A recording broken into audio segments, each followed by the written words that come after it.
सूरह जुमरा आयत नंबर 1 से 4 का तर्जुमा। इस किताब का उतारा जाना अल्लाह ही की तरफ से है जो गालिब है, हिकमत वाला है।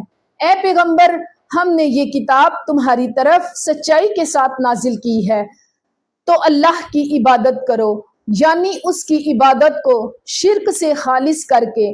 देखो, खालिस इबादत अल्लाह ही के लिए ज़ेबा है।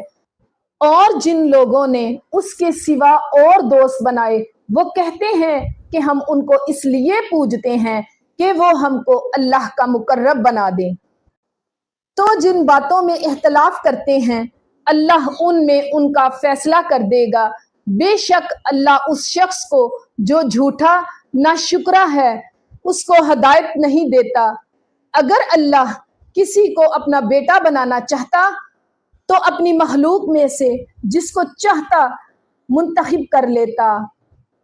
वो पाक है, वही अल्लाह जो अकेला बड़ा जबरदस्त है। बेशक